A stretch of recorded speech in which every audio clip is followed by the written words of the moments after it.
Hello friend, welcome back to my new video. आज हम लोग सीटेट सीडीपी के कुछ महत्वपूर्ण वन लाइनर को देखेंगे। तो आज चलिए शुरू करते हैं अपना वीडियो और अब बढ़ते हैं पॉइंट नंबर 1 की ओर। तो पॉइंट नंबर हमारा 1 जो है आज, the author of the discovery of the child.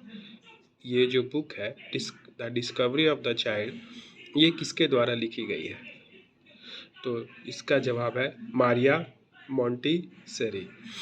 The author of the book name the discovery of the child. इस बुक किताब के लेखक का नाम है मारिया मोंटेसेरी।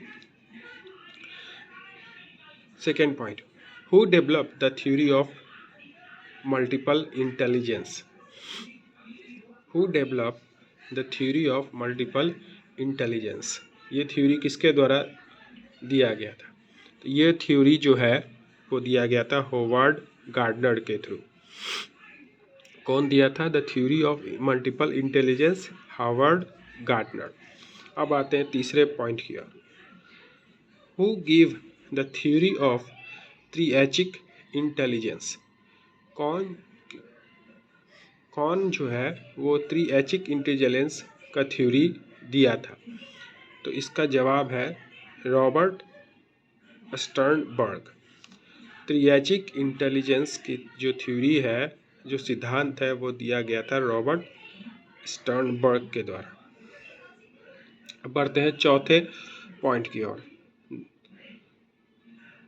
चौथा पॉइंट जो है द लैंग्वेज एक्विजिशन डिवाइड, जिसको हम शॉर्ट में लैड भी बोलते हैं, इस थ्योरी को किसके द्वारा दिया गया था? ये थ्योरी दिया गया था नोम चोमस्की के द्वारा।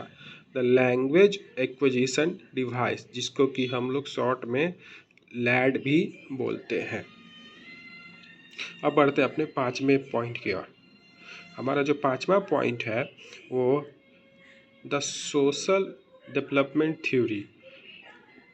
सीडीपी में यह थ्योरी बहुत ही प्रसिद्ध है, जिसका नाम है सोशल डेवलपमेंट थ्योरी। ये किसके द्वारा दिया गया था? यह दिया गया था एरिक एरिक्सन के द्वारा। सोशल डेवलपमेंट थ्योरी किसके द्वारा लिखा गया था या दिया गया था? Erik Erikson. उसका बाद बढ़ते हैं छठे पॉइंट की ओर। The term scaffolding is given by. Scaffolding जो एक टर्म है, वो जो जिसका मदद होता है अस्थायी मदद, ये किसके द्वारा पहली बार दिया गया था? तो स्कैफोल्डिंग जो टर्म है, इसका उपयोग सबसे पहले जॉन बर्नर ने किया था। जॉन बर्नर ने स्कैफोल्डिंग का टर्म यूज़ किया था सबसे पहले। उसके बाद आते हैं अपने सातवें पॉइंट की ओर। तो हमारा सातवां पॉइंट है the theory of social learning. The theory of social learning given by, ये किसके द्वारा दिया गया था? The theory of social learning किसके द्वारा दिया गया था? Albert Bandura. किसके द्वारा दिया गया था? Albert Bandura. The theory of social learning दिया गया था एल्बर्ट बैंडूरा के। उसके बाद अब बढ़ते हैं आठवें पॉइंट की ओर। यह सवाल सीधा पूछा जाता है CCE स्टैंड्स फॉर। CCE का फुल फॉर्म या किसके शॉर्ट फॉर्म है वो? तो CCE का पूरा फॉर्म जो है वो है कंटिन्यूअस एंड कॉम्प्रिहेंसिव इवैल्यूएशन, मतलब लगातार और सतत मूल्यांकन। CCE continuous and comprehensive evaluation. अब बढ़ते हैं अपने 9वें पॉइंट की ओर।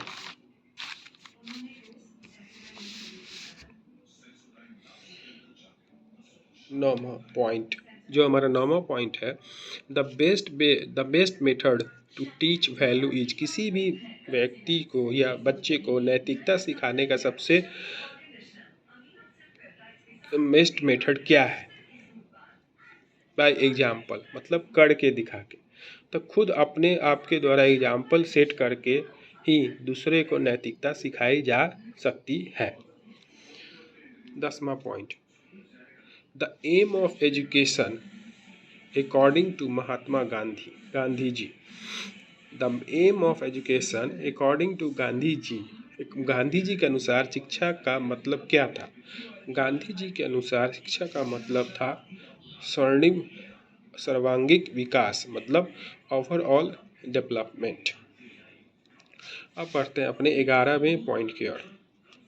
National education policy was first formulated in, जो हमारा NEP है, मतलब नेशनल एजुकेशन पॉलिसी, वो भारत में सबसे पहले कब बनाया गया था या लागू किया गया था?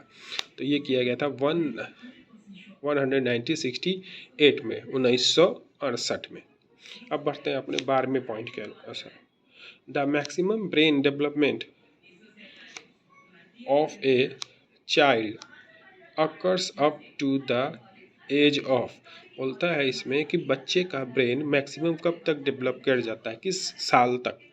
The maximum brain development of a child occurs up to the age of 6 year, कौन से उम्र तक? 6 साल तक। अब बढ़ते हैं अपने 13वें पॉइंट की ओर, मतलब मेमोरी इज व्हाट, मेमोरी क्या है? मेमोरी जो है the power of retain and recall, मतलब किसी चीज़ को हम दोबारा कर सके और उसको याद रख सके, वो उसी के शक्ति को ही हम मेमोरी कहते हैं। कोई भी चीज़ को हम कितने देर याद रखते हैं और उसको दोबारा लागू कर सकते हैं, उसको हम लोग मेमोरी कहते हैं। Imitation is an example of, imitation मतलब होता है दूसरे को देखकर सीखना, नकल करना।